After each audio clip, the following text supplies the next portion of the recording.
YouTube, I'm ready to go. All right, I call the meeting of the February 8th, 2021 Board of Education to order. Kimberly, can you please take the roll call? President Richard Lindsay Jr. Here. Vice President Carrie Nicholson. Here. Secretary Lisa Middleton. Here. Treasurer Larry Williams. Here. Trustee Matt Davis.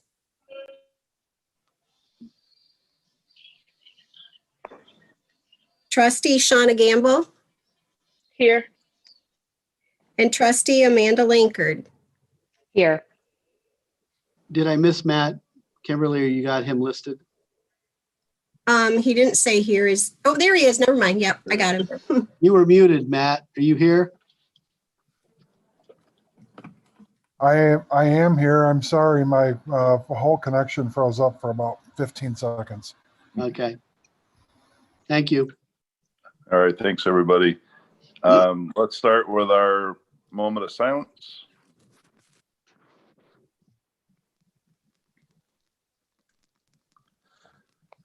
All right, Amanda, can you lead us in the pledge, please? Sure.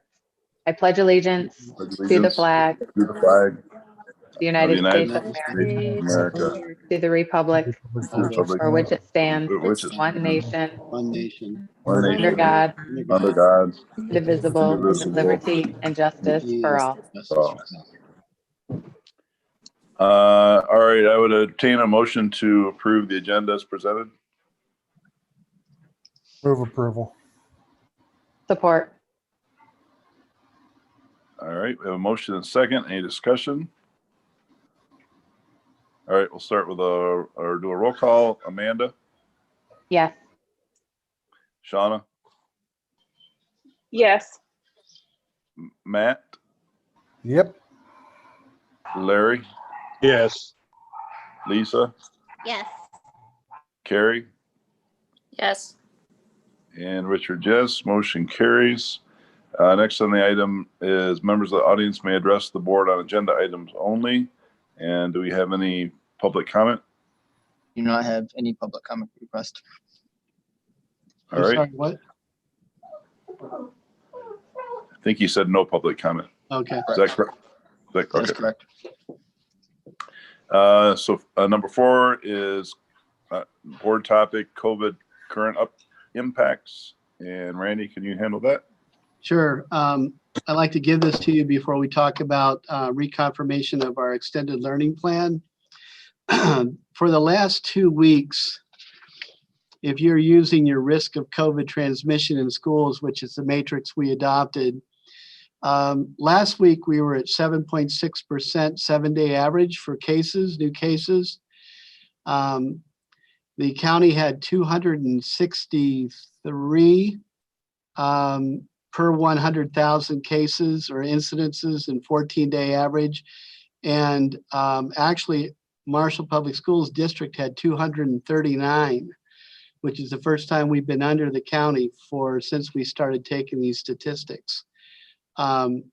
Basically, it puts us at a moderate level for part 1.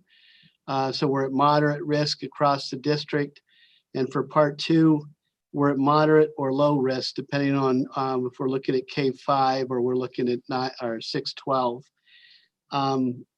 It's a good place to be. This is 2 weeks in a row of which we've had moderate, actually could be 3.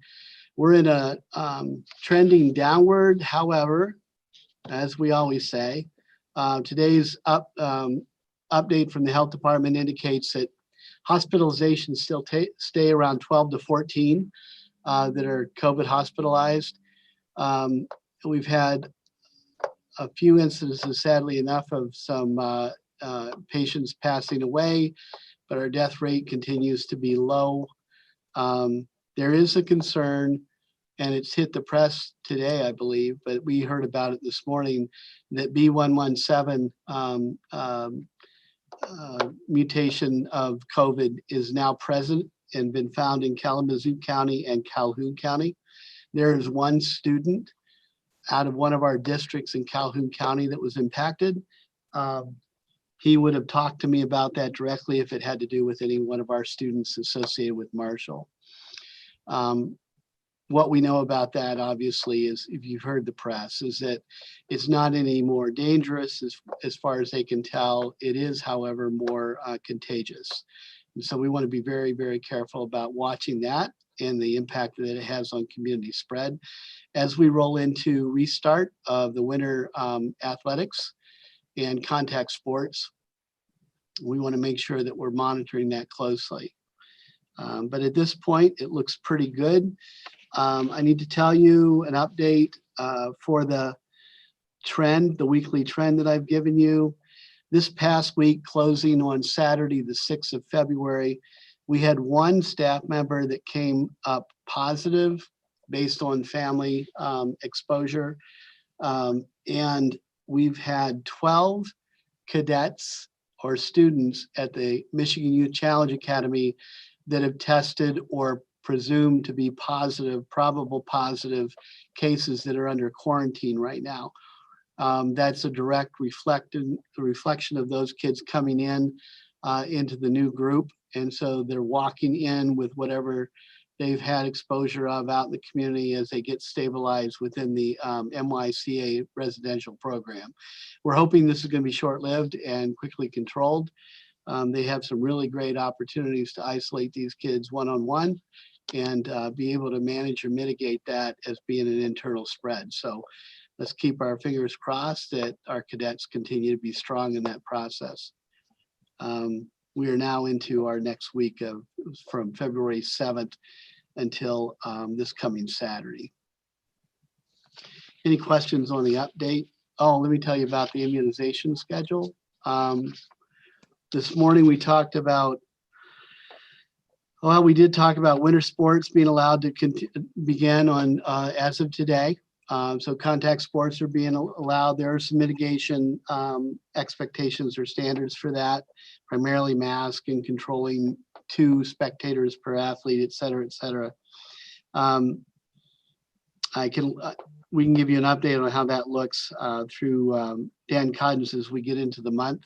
But we are rescheduled for athletic competitions. And so basketball started up and wrestling will be well on its way for its first event. You know, stay tuned to that. For the vaccination clinics, Teconcha and Athens both have gone over the last week and a half and had their staff vaccinated. Obviously, those are our 2 smallest districts in the county. Battle Creek is this week, Battle Creek Public Schools, and they're also doing some additional private schools along with them. Harbor Creek and Lakeview are combined for next week. And then, of course, you know, the following week on the 26th is when we have our schedule along with Penfield. So Penfield will be doing theirs. We will be doing ours.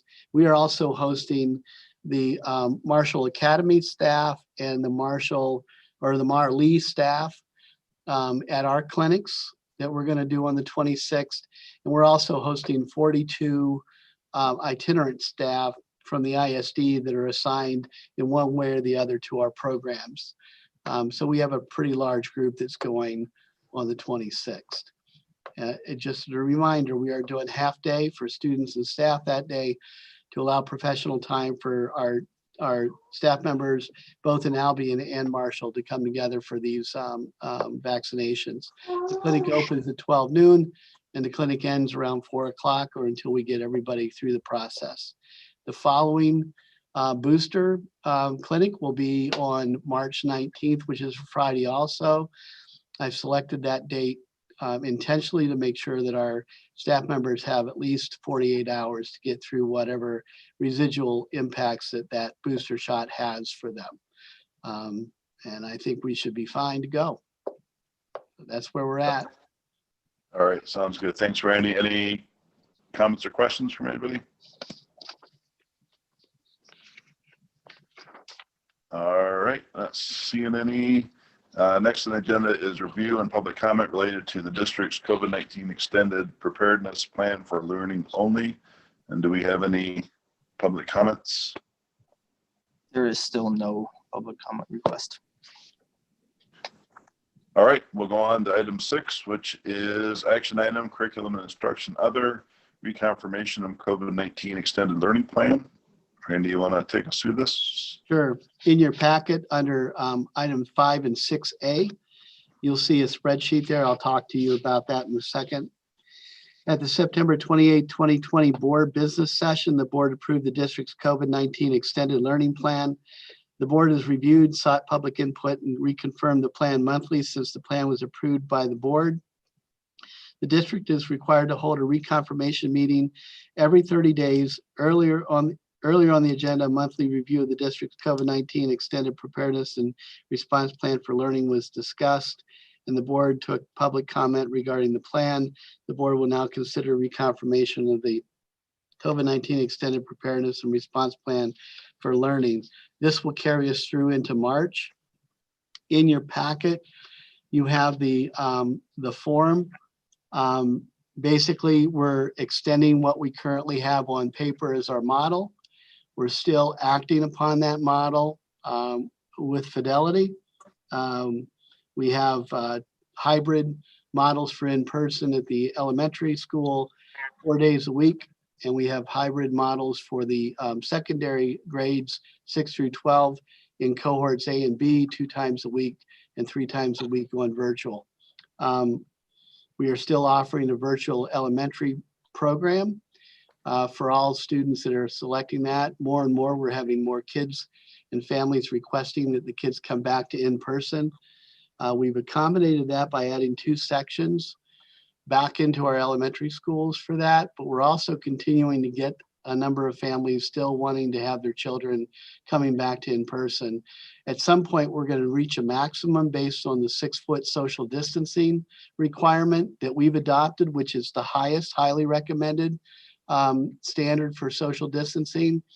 There is an opportunity to consider 3 to 6 foot, which is a recommended standard for social distancing that some of our neighboring districts have adopted.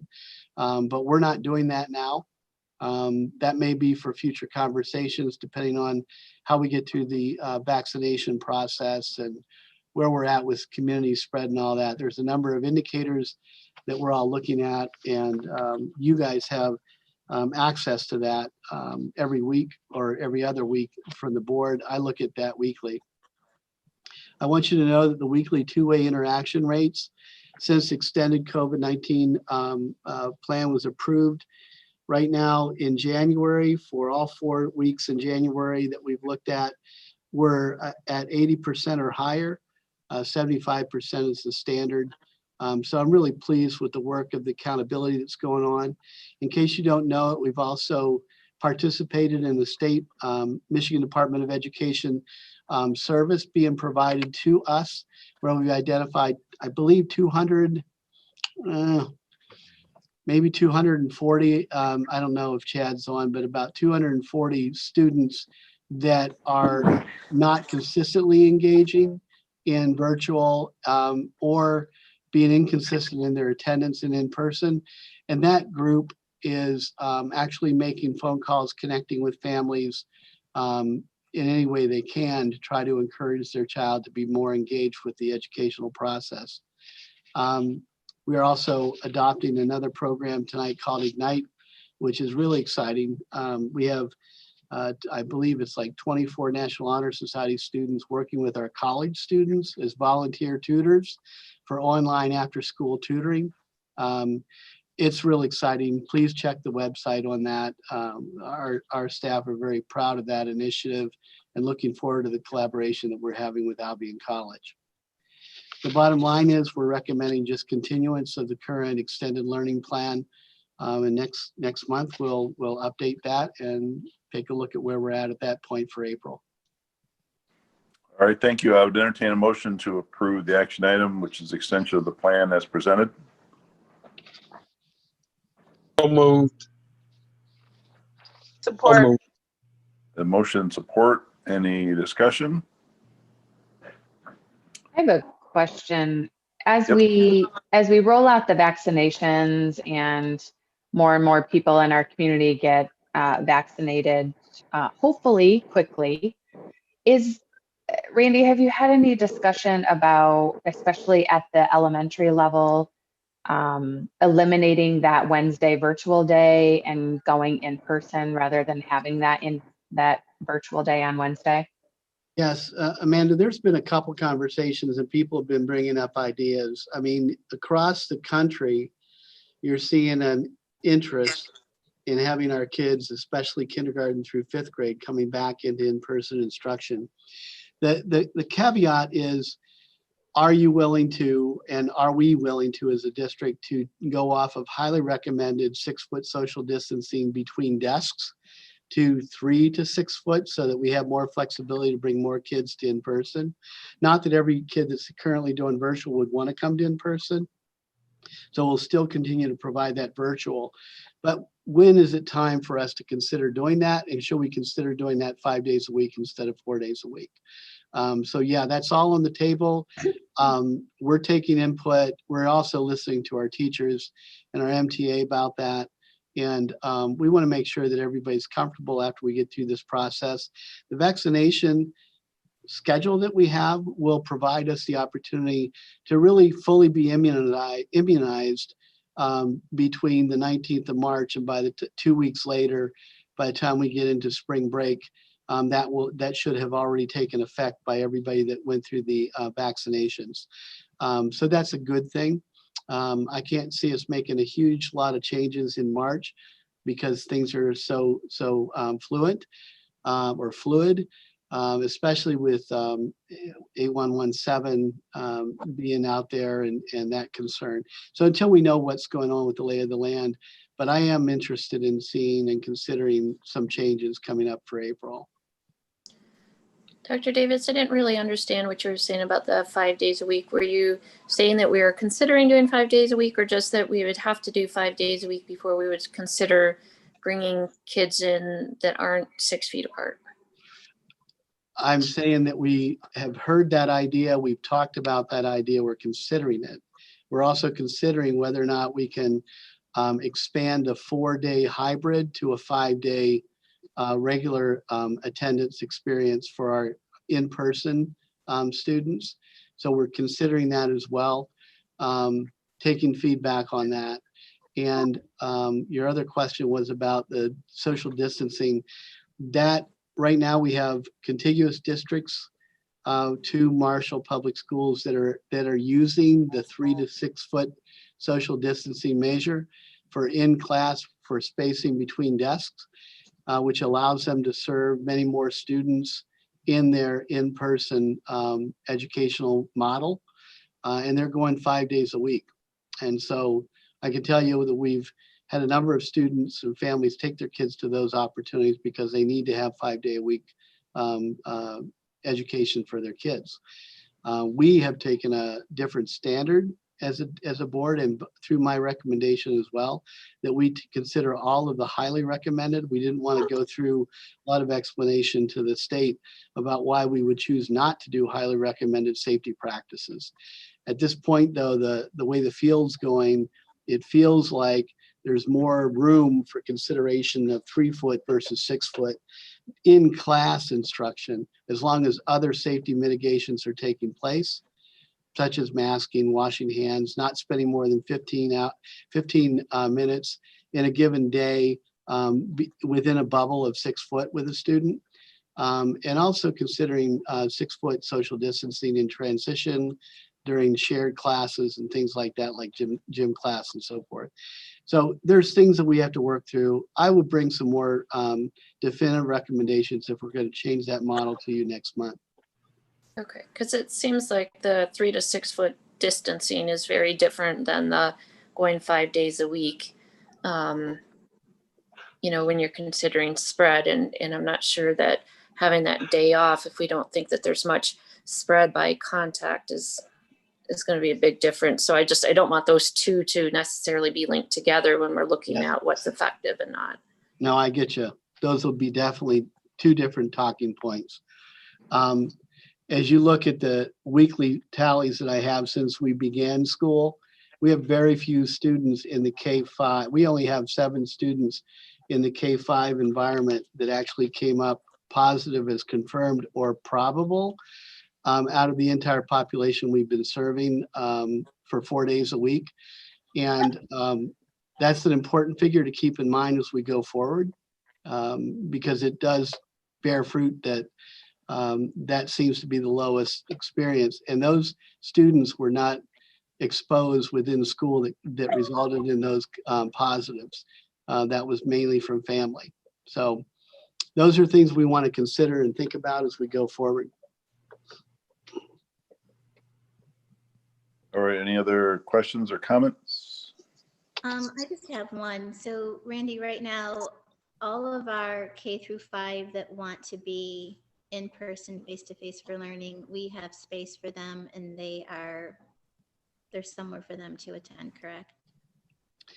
Yes, so far we've made all the accommodations that we've done based on the request. There are a couple students still in the pipeline that we're really up against it, where we're talking about maximizing our population within a classroom for 6-foot distancing. So we have to be very cautious about that. Thankfully, like when you're in Marshall and you've got 3 elementary schools, there's a little more flexibility about, as long as you're not asking for a particular school, you can actually have your child come back in person in another location.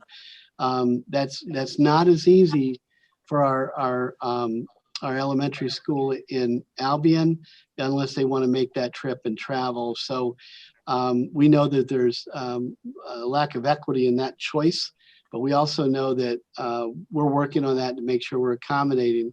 In Albion, we've been able to accommodate all the comers that have been asking for that at this juncture. I just want to caution you that we are literally this week bumping up against the maximums that we're looking at in our classes.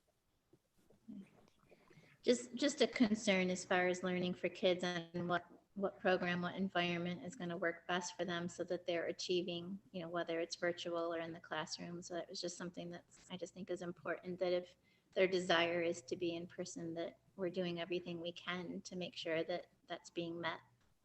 Yep. Agreed. All right, any other comments? All right, we have a motion and second. Let's start with Shauna. Yes. Matt, Yes. Larry, Yes. Lisa, Yes. Carrie, Yes. Richard, yes, and Amanda. Yes. All right, motion carries. And next on the agenda is discussion and new board retreat dates. Yeah. Randy, so when are we going to meet in person? That's the question. Yeah, well, let me talk with that first. That's a downer. I'm going to be Debbie Downer here, or Randy, rowdy guy. I don't know which one you want to call it. I've spoken to the mountaintops on this one, and people are fighting the just fight. MASA is trying to argue this point every time we get the chance. Peter Spetafor from MASA and myself both said we're going to have a stroke before this is over with. We are now back into contact sports. My wrestlers can get on the mat and wrestle with each other. There is some mitigation on safety, but you guys aren't allowed to meet mask to mask in an in-person way, open meetings for participants to come in until this new executive order expires on the 30th of March. What if Richard, Larry, and I start wrestling? As long as it's not a quorum, Matt, I think it would be okay. There you go. Then everybody could be in person. So it I really, still remember how to play basketball. We could do that. it really is.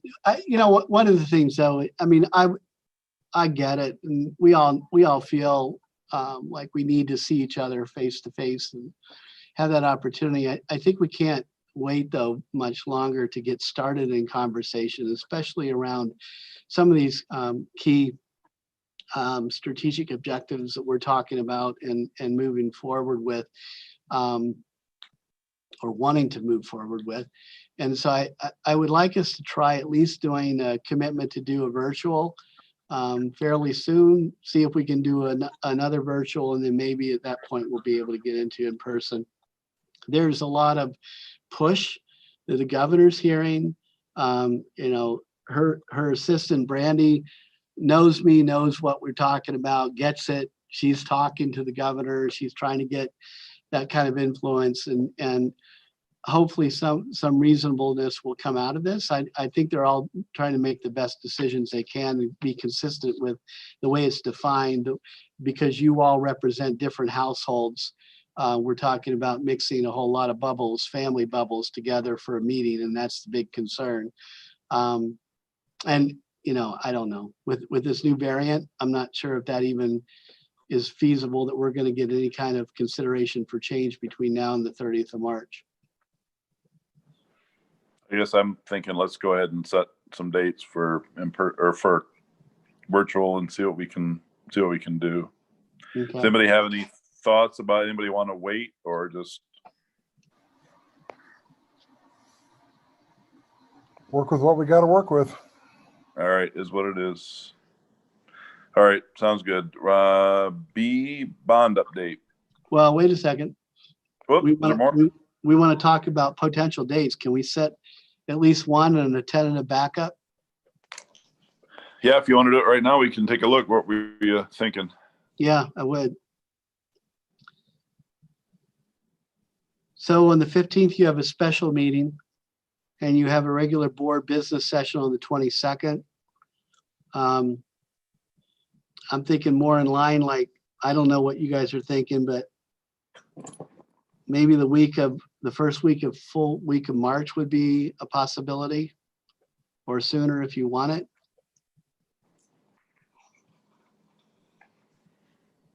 And I don't know what days would make you, are more convenient for you or not. It could be evening time, or it could be during the day. Could be a Saturday or a Sunday, or it could be a, you know, I mean, I'm just open to hear what you guys have to say.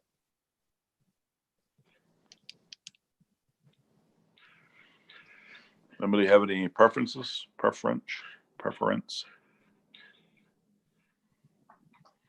What about Monday, March 1st?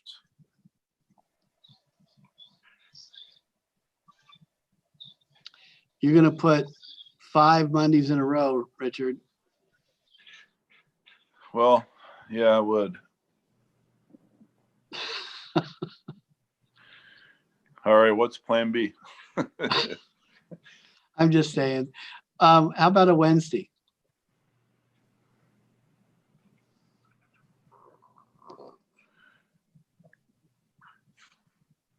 Wednesday the 3rd.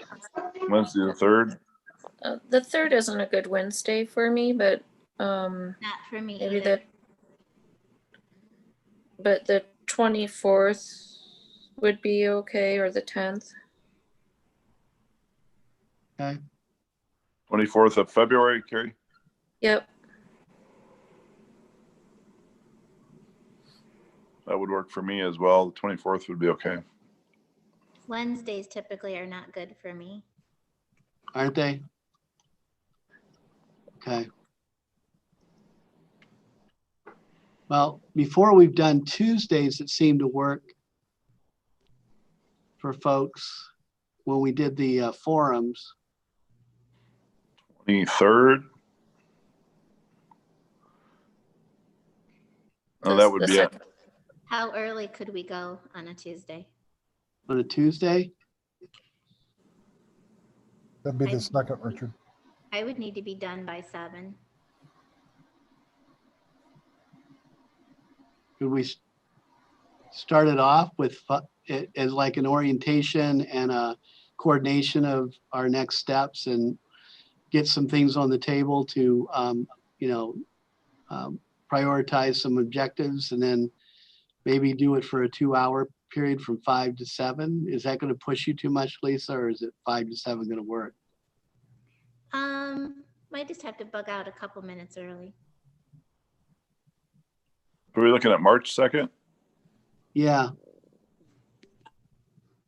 Okay, yeah, that'd work for me. And we're thinking 6 to 8 then? I'm sorry, March 5 to 2nd. 7. We were talking about the 23rd. March 2nd is not going to work for you?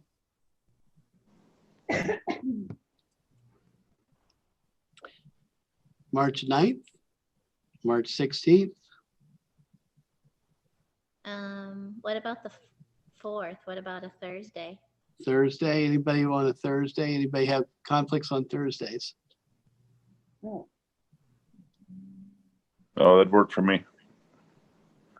So like March 4th on Thursday, That works for me. can we set another tentative one for March 18th?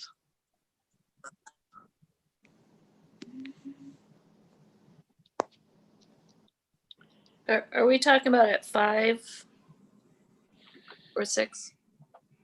Yeah, we were talking about like a, well, we're talking 5 to 7. We could do like a 6 to 8, 6 to 9. It would need to be done by 7 on Tuesdays and Thursdays. I'm sorry, by when? By 7, I need to be somewhere at 7. 5 to 7 it is. You guys good with that? Thumbs up? Does that work for you? Does that work for you, Carrie? Yep. Okay. All right, so we'll just have a hard stop. And Lisa, are you okay if we're just done at 7? Does that work for you, or do you need to travel time and go somewhere? Might have to bug out a couple minutes early, but maybe about 10 minutes, but that should probably work. Okay. All right, sounds good. We will do that. Good. All right. All right. Anything else we need to do relative to that at this point? For the sake of full disclosure, I very well may have to be pulled out if one of those days becomes the date that my twin grandsons get born. So you I guys, think that is one of the things that excuses you for missing a board meeting, Randy, is having grandchildren born. So all right. Thank you. Appreciate it. you're welcome. All Love right. flexibility. All right. Great. Good. Good. Item B is the bond update. Yeah. And we have David Martin from Kingscott, Tom McDonald and Rob Roman from CSM. What I wanted to do was introduce the binder that we got in your hands and talk about the input that you're going to be looking at and reviewing. And we can start talking through, okay, what are some of the issues that are coming up in each of these areas? So let me just walk through the binder so we're all on the same page and folks in the community can hear. We have a binder that breaks down 9 different sections. The first section is just our guiding principles and visioning behind what our efforts were back a year ago, December, to talk about taking a look at the needs assessment and then bringing in thought leaders from the community and what was going to be driving some of our priority choicing. And many of you were at the table for that, so I appreciate it. The second section is on board facilities needs assessment. I asked not to go too deep into this, and so we've gotten some of the best perspective on the needs assessment, so you don't have to go through that huge book on the assessment, but you can actually get the highlights from that. Just to remind you of where we're at with each of the facilities. The following section then is on, well, in the facilities needs, the next one is on the facilities needs assessment committee. And that was the 35 member thought leaders that spent over a year together working on through the weeds and then coming up with some prioritizing and some observations that they wanted to share with you. So they did some priority ratings of each of the buckets and how they, you'll understand how they materialize to 12 different buckets. But they do some priority ratings, some survey results and comments made from the committee. And out of that came a couple areas of emerging issues that we wanted you to be aware of and that they were asking you to consider. That was the most informed group. of folks that were in this process for a long period of time. So, please take a look at what they had to recommend. Since that time, other feedbacks come on and help shape a little bit more about the picture. So the fourth section is about board open forums 1 and 2 on January 9th and January 13th. Out of that is the PowerPoint presentation of information sharing that we went through, that we worked up. And thank you, David Martin, for the work that you did on that.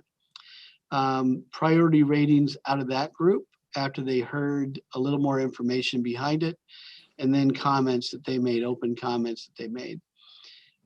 Section 5 is board open forums 3 and 4, 19th of January and the 23rd of January. Again, the PowerPoint that was there was more direct information, a lot of specifics about bond financing and the cost of projects. That PowerPoint was done, and then that's in there along with the priority ratings that came out of the participants of those two combined open forums, as well as comments that arose in the survey. Then number 6 is parent survey results. There's no way we can get all of this information out in a timely way to get the stakeholders that have children in our schools, but the stakeholders wanted to have an opportunity to have unfettered access to a survey and to open comments. That's what you have in section 6. Some of that is informed opinions, some of it's uninformed, some of it are things that people have on their minds they want to share. And so please take a look at those comments. Remember, there were 655 comments represented in those surveys, or 655 surveys represented in the stakeholder group. That gives you a pulse a bit on some of the things that our constituents are thinking, some of the overarching concerns or anxieties that people may have, which we've all talked about. And so I want you to, look at that in context. The 7th section is emerging issues. And those are issues that have come up out of a lot of discussion, really percolating out of all the input that we're receiving. So we have the Albion College's collaboration offer and the feasibility of locations, facility concepts. I want you to know that we're still working with Albion College on these. There was a first blush of taking a look at feasibility of the locations and what the designs might look like, not real specific enough, but taking a look at what our needs are relative to what the layout of that property is, relative to what the college needs of that property are versus our needs, and some of the pros and cons of each of those options. Since that time, we had a meeting, was it last week, Richard, that we met with Dr. Johnson? Okay. We had another meeting last week, thank you, and we talked through that, and Dr. Johnson's still thinking if there's a will, there's a way, and they want to continue to look at those options, and we expect to have some feedback coming up very quickly here this week yet, before you have your 15th meeting to discuss anything further. Richard, do you have anything else to add on that?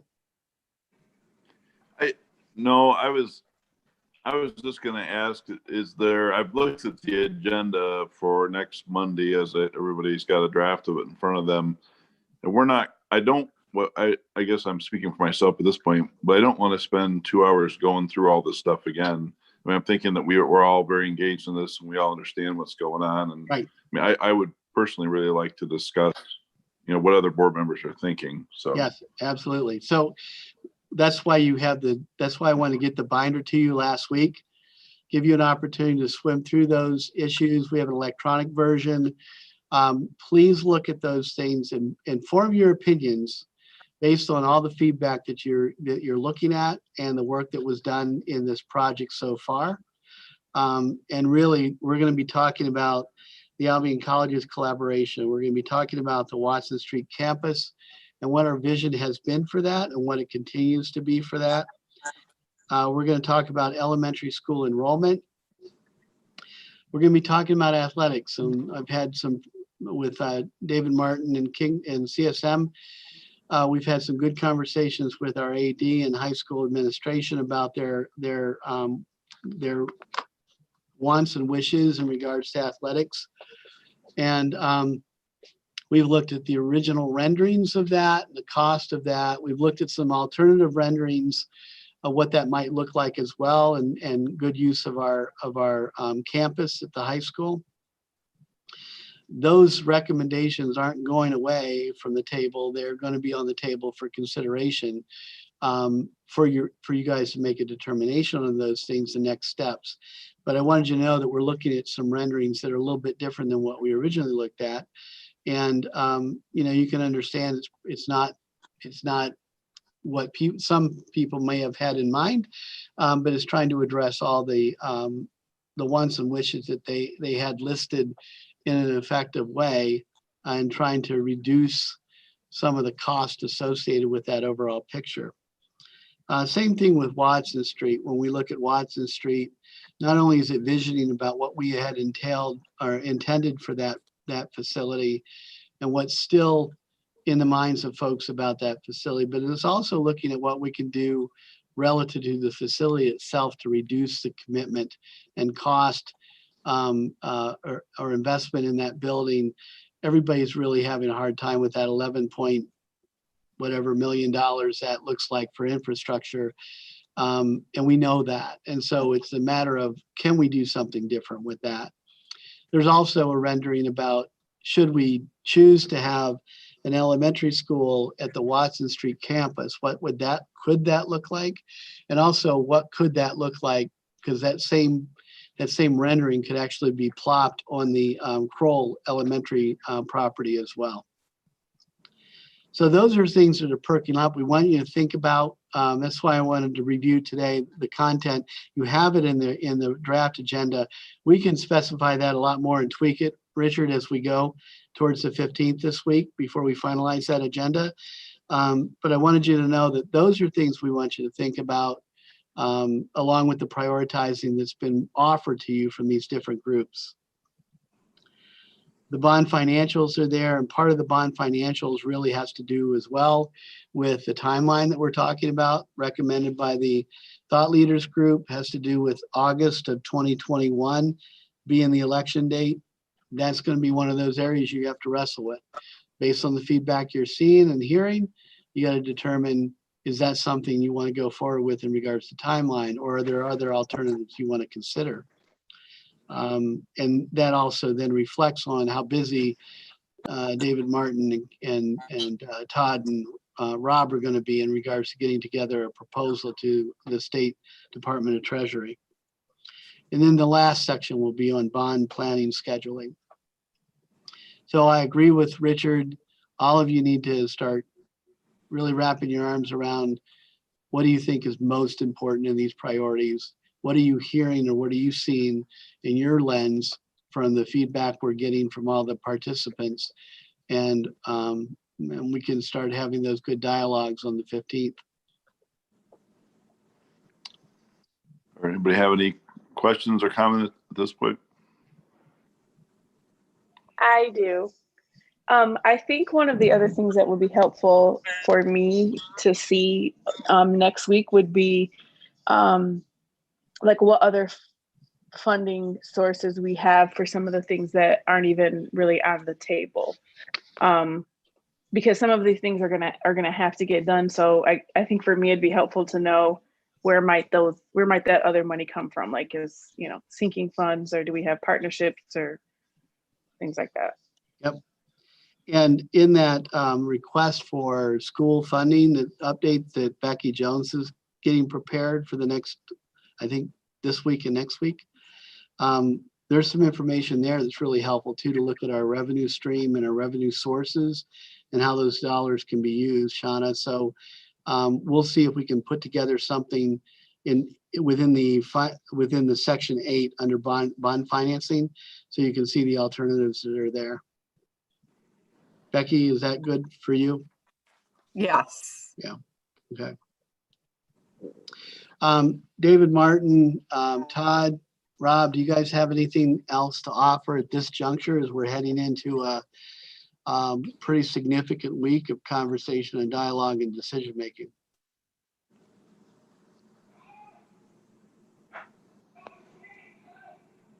This is Todd. No, hopefully getting the information ahead of time. I think the only thing that I would do is just offer if there's any questions that come up prior to the 15th, if they want to communicate those to you, Randy, and then you can forward them to the team. And that way we can try to help be as efficient as possible with everybody's time, as Richard said, next week. So around the 15th. That's a great idea. So anytime this week, as you're looking through the materials, throw me off questions in an email. I'll share that with the board so everybody knows we don't have a lot of redundancy. And then we'll get those over to King Scott and CSM. Thanks, Todd. That's a good idea. Any other comments from the board on this? Anybody else? I was just gonna say, I did read through this this weekend, and it's very interesting to see all of the different opinions after each of the forums and how that grew, and how as people became aware and educated about the potential bond and the questions that came up. So just, I just, again, encourage, like Randy said, everyone to just read through it because it was nice to see different people's perspectives and what matters to them.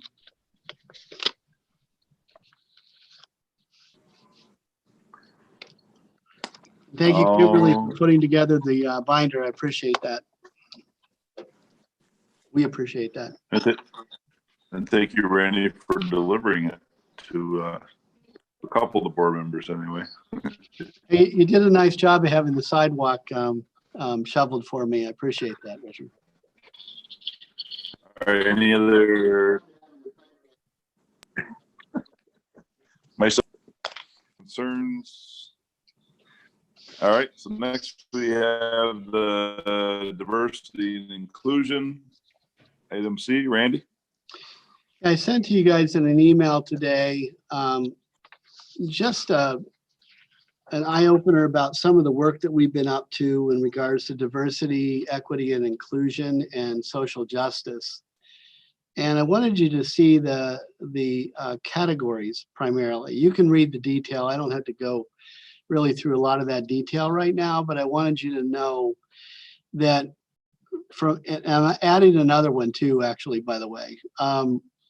So there's professional development that we've been doing both at all staff level, central office. Becky and I are involved in a webinar series of training with the MDE. I have personal growth opportunities with this, and the leadership team is working on some things as well to help define big areas of focus and concern that we can help shape some of our conversations when we talk about doing an equity audit. So that's under professional development. Under state level engagement, there are some things that are percolating the top on that. That letter to the state superintendent, they'll be working with Kimberly to schedule me for a meeting with the state superintendent and his leadership team on some of those issues about the state standards for learning in English language arts and the impact we might be able to have with social justice and diversity and equity. I've also been recently invited to sit on a work group of the Governor's Commission on Student Recovery Advisory Commission. The work group is a pull-out work group that's going to be focused on social emotional learning, mental health for our students, as well as racial trauma. That's the best way they can define that in regards to the disparities that have gone on during this COVID experience and the pandemic and the loss of learning that tends to happen with our students that are economically disadvantaged or not part of the majority. So we're going to be looking at those kind of things. Along with that, I'm working with, you're well aware that I've been working with Michigan Civil Rights Commission on their Government and Education Committee for Diversity and Inclusion. And we have a side group, a work group that's on educational equity report and how to operationalize that report that I shared with you a couple months ago when they put that out. The key one objective that everybody across the organization in the state that participates that wants us to work on is an equity plan that's required or guided and is highly suggested to every district across the state. And now we're trying to define what that looks like and what data and so forth that would go to support that to operationalize. And then the MASA Region 7 and our growth and leadership committee that I sit on are all doing things on equity right now with some key advisors that are working through with superintendents and district leadership on these things. So at the state level, we have a lot going on. From a curriculum and instruction piece, we're looking at that, and primarily what we want to do is get some efficacy or some capacity with our curriculum committee, which is made up of primarily teachers and our director of curriculum and instruction, to really understand what it means to be able to do an analysis of our curriculum from a perspective of bias, to be able to identify where bias may exist for our students in the way we do teaching and instruction, and also the resources we use, educational resources in the classroom. So we're working on building that capacity. We've recently shared a MDE link to celebrating outstanding African authors, American authors that are created by the MDE. I'm really impressed with a number of things the MDE is initiating right now. They actually, to be fair to them, started this in January. I don't know if it was preparing for Black History Month, but Black History Month needs to not just be the month of February. We need to continue to find ways to move this thing forward as far as curriculum changes and focus, diversity, equity, and inclusion. Our curriculum committee is right now going to be reviewing a proposed new class being offered at high school that has to do with diversity, equity, culture, and social justice. And currently, I'm playing tag with Jess Roberts and Nels Christensen in Albion, but we're trying to figure out a way to more intentionally link what we do in literacy in the district with their Big Read initiative that they do. And we're really excited about doing that. Unfortunately, our network or our internet went down early this morning when I had a planned meeting. So we're rescheduled to do it on Wednesday, and I'm looking forward to their feedback about how we can shape that connection. The fourth one is on personnel. And right now we're looking at a number of RFPs by my colleagues around the state for an external help when providing the district with an equity audit. There's a number of districts that I've listed there that we're looking at. We're also looking at with local district and reviewing job descriptions for a potential job of a director of diversity and inclusion, something we've loosely talked about as a board. We're exploring that right now with a local district partner of mine or ours, and we're trying to figure out, is there feasibility in sharing that position, even though the context of both districts are different, or is that something we should consider doing ourselves? So we're looking at those district or those job descriptions to try to figure that out. The PAC program with Albion College, I don't have it listed, has resulted in a couple of teachers that are young teachers in learning, finishing up their certification and hopefully going to be fully certified to teach in our district. Some African Americans that are young male African Americans that want to teach in elementary. For getting a male teacher in elementary is huge, and getting young professionals of color doing the same is even more thankful that we have that opportunity. So we're working on that. And then the Equity Diversity Task Force with Albion, run by Harry, or put together by Harry Bonner, coordinated, and also the Albion NAACP. We're looking for guidance with them and involvement along the way, not only in what we're dealing with right now and some social media posts that have been put forward by, quite frankly, a couple of our employees and then a couple of our students. We're addressing those issues along the way, but there's a lot more work that we'd like to do with that. And I think we have some outstanding folks that are stepping up to be a part of that task force to help support the district in moving forward. So I'm excited about that. The fifth area is on board governance. And I didn't say this up front, but I mean, we've talked about with the retreat, really looking at our mission and vision statement, making sure that that's adequate, appropriate, really spells out what we're about. So I'd like to get a reconfirmation of that or a change if need be. And then I want to look at a proposed board policy that speaks to equity, diversity, and inclusion.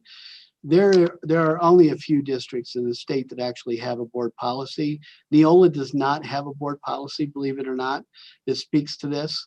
And I've gotten two board policies, one from out towards the east on I-94 and one towards the west going north to Grand Rapids.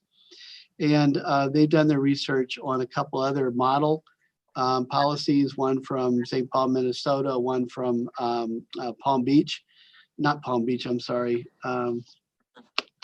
Anyways, I'll get it. So I'd like to look at those policies and talk with the board about those policies and trying to adopt something specific for our district. Once it becomes policy and supported by the board, the community, the organization internally knows it becomes what we need to enforce, what we need to make sure that we enact, and actually having deliverables in place for that. So I wanted you to know that those are the things that we've been doing. There's a lot of work in front of us. This is a long haul, long term. Some of these areas that I'm talking about or objectives that I'm talking about, as Dr. Rice would say at the state superintendent, they're upstream changes. They're changes, if we make them now, will have long-term effect in operations over the years to come.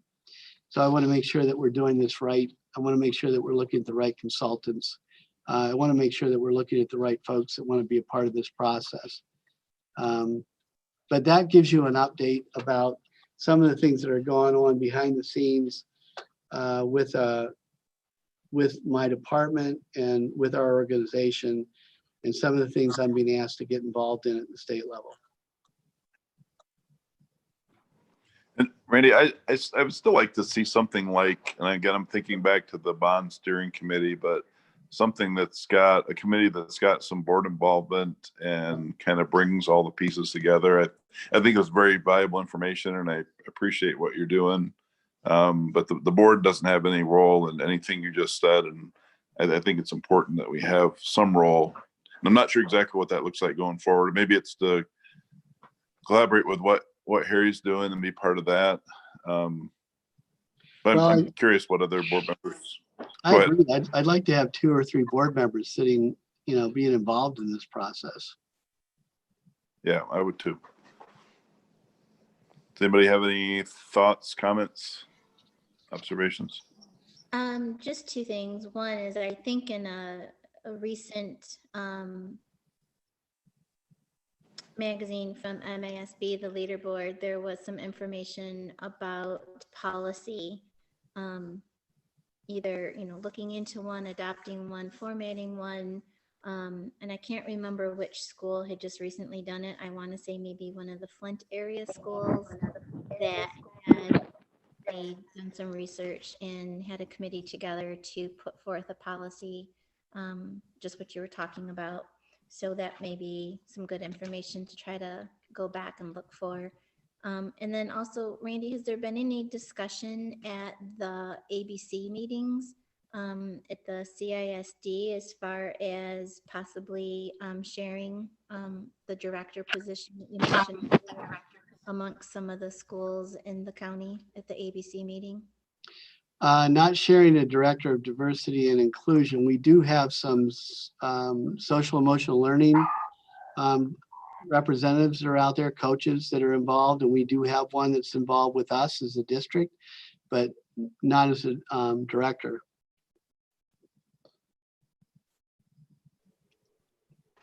Thank you. I think it's important that we have a plan. So I'm looking forward to this equity audit and what that's going to tell us, because I think it's important for us to, I mean, it sounds like there's a lot of work going on, but what does it all add up to? And what are we trying to achieve? And what does that look like? Because for a lot of different stakeholders, it could look a lot of different ways. And so I think it's important for us as a board to come together with community members to make sure that we're all on the same page and we all know what this adds up to.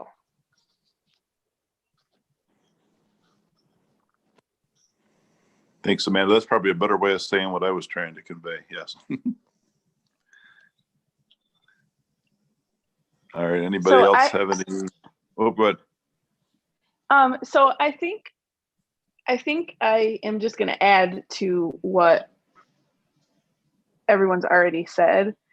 And I feel like my biggest question with everything that's been presented is, like, where did we get the idea to do any of this stuff? Like, have we actually spoken to some sort of, outside entity whose job it is to look at these things, to even decide if the things that we're talking about doing are actually, leading us beyond simple foundation, but actually looking at changing the culture of the district? So, yeah, Shauna, the conversations have been ongoing for quite some time with Civil Rights Commission, primarily to start with, introduction to Naomi out of Washtenaw and the Ypsilanti district, talking about some of the growing pains they had. I mean, in our committees, we've had a lot of good conversations about that. An example would be like thought exchange, which is a really interesting way of getting feedback from people relative to these issues, and actually could be used for a number of different things. But the thought exchange is really cool because it actually takes a look at not only what comments people make in the process, like if you guys were all on a thought exchange right now, you could share with me or with all of us what your ideas are coming out of this conversation, and then we would rate or rank the most important ones, and they would float to the top, and then people would see that maybe the most often comment is not the most supported. So, I mean, those things have come up in a lot of processes that I've been involved with. I've also been ongoing talking with our director of curriculum instruction about this. I've talked with Becky and my leadership team about these things, as far as exploring like the using the Mid-Atlantic to kind of give us some feedback right now about where those holes are, or where the things are. I'd like to kind of see where they think the issues are, where I know that the issues are from my own experience. And then it's just an ongoing evolution. These things aren't set in stone. I'm just giving you an idea that these things are kind of the ongoing activities that have been part of our world here in Marshall that we're looking at, and we need your input and we need your involvement to be able to move this forward with some strategic planning, which is what we'd like to do when we do this retreat, is to talk about how important are these things for us as a district, where do we want to go in direction with this, who needs to be involved. Like you and I've talked about, I think having an external group that could be a third party walking in and taking a look at that would be most helpful for us. So it's not something that we're just looking at, we're actually studying on. So anyways, that's where that's come out of. So I think the reason that I'm asking that question is because, like, this is not work that any of us have expertise in. So how can you even ask your leadership team to conduct an equity audit? I mean, that just feels like you're putting them in a position to be ridiculed about things that they really don't know anything about. Like, there might be some things that, would be clear, like, for example, the issue that we had with the lunch, like, that's clear to some people, but obviously it's not clear to the leadership team because it wouldn't have happened. So that's the reason why I'm saying I feel like I feel like having a third party is a necessity. We can't do this. We can't teach ourselves how to do something we don't know how to do. And so if we're still talking about like whether or not that's even something we're looking at, like this is sort of reactionary. It just continues to be reactionary. And it's very frustrating for me because it's a consistent conversation. And I just don't hear anyone saying, you know, we need someone to come in and help us figure out what we need to do for Marshall District. And I also, I mean, obviously that when it comes to diversity and equity and inclusion, there's also the piece of belonging. And it gets to the point where we all feel like this is our district. The divide between the Marshall and Albion community is big, and it has been big. And part of what we are going to need to do with this idea is this is our district. What is this going to look like for us to move forward together? What do I not know about you? What do you not know about me? How do I look through, or what lens am I looking through when I'm looking at, you know, a certain group of people? And the bottom line of equity, inclusion, and belonging is that we all have a way of seeing things that's different from the next person. Some of those things can be harmful. And how do we begin to be mindful of that? And so I am just saying, like, I don't see how we can ask our staff to do something that they're not qualified to do. They need to be taught how to do some of this stuff. Most of this stuff. I mean, most people don't have the, you know, education to teach diversity, equity, inclusion, and belonging to anyone. I don't care what color you are. And so, and I also think that as in terms of what it is that we're looking at, doing the strategic planning piece is going to be important. Obviously, that's something we've talked about. I just think that we do have resources like right here in our community that are doing this on a much broader scale. And so if we're talking to the NAACP and we're talking to, you know, the Equity and Diversity Task Force, we also have, you know, the wife of one of the professors at the college who works for a social justice collaborative. And I think it's important for us to hear from each other. But I also think one of the biggest things that I've seen in my limited work is for us to hear from people that look like us. So if I'm consistently saying to everyone, you know, we have to do something differently, a lot of people aren't listening.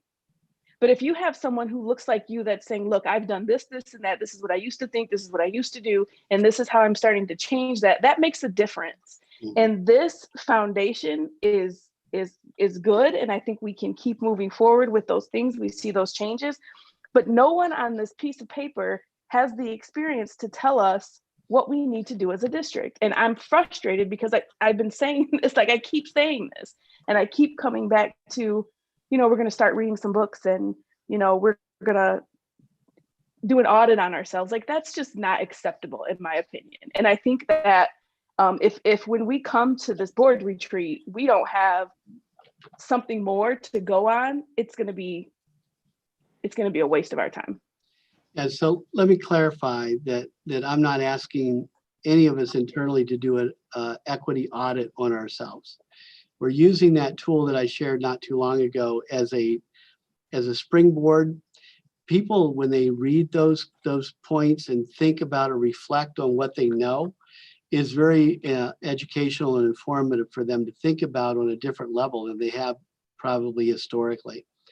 The feedback that they're giving is just a general kind of like a temperature gauge on do we have some congruence in where we may think or feel that we're doing well and where we know that we're not, or where something needs to be significantly different than what what in my mind we were doing.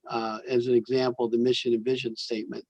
The majority of the leadership team knows we have it, but we fall short on communicating that effectively, making sure our staff are aware of it and they work off of it. And it's part of our guiding piece behind all we do with district improvement.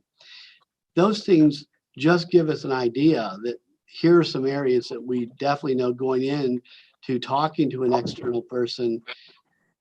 Here's where we're at. This is where we think we're at. This is the kind of support we need.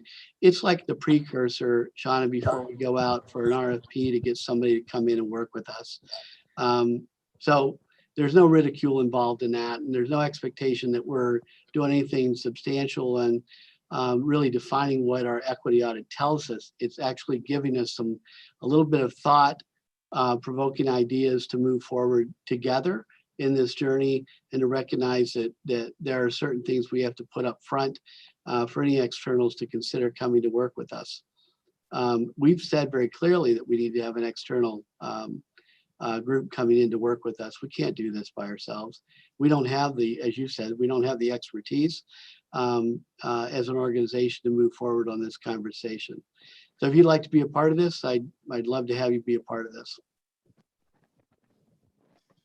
Absolutely. And like, I think so the other thing that I think would be important for me, I don't know about anyone else, is when we have our first like board retreat orientation meeting, we need to have some timelines on when this stuff needs to be done. Cause we're in year, what, 6 or something, 7, 5, something like that of this 5 collaboration. And well, that's annexation, but we had collaborations before, and we're just talking about doing an audit. Even if it's just, we're just talking about, opening our eyes to the things that we may not see. What do we think is actually happening? We need some timelines that are a little bit more concrete and also soon, because it's just, anyway. But yes, I definitely would like to be a part of it. I don't want to dismiss all the efforts that have been done on an annual basis to address this issue. From implicit bias through dealing with race and all those types of things that we've been doing since 2013. Coming up to... Randy, hold on a second. I'm not dismissing them. Okay. What I'm saying is the work that we have been doing is basic and foundational. It's time for us to start doing some changes, actual cultural changes. So I'm not trying to have a debate about, what worked and what didn't work. Or to say that anything that's been done up to this point is just useless, because that's not true. Any work is good for the work. But what I'm saying is all of that stuff, it's done. We can't keep doing those same things and expect an actual change to happen. That's what I'm saying. So, we're on the same anyone page. that went through any of that stuff, I'm glad that you took the initiative to go through it. We're on the same page with that, Shauna. Randy, I'm just wondering, because I think it's a good discussion, but I think we need a separate discussion about this. And I'm wondering about, again, this group that I would like to see. And I think we're in agreement. We need something like that, because part of this is to spend an hour or two and talk through what we've done and where we're at and where we need to go.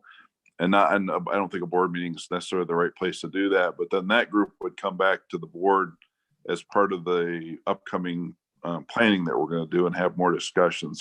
I know Dr. Johnson is made an offer about doing that. And I guess I'd like to suggest that we investigate exactly what he might do and how he might moderate.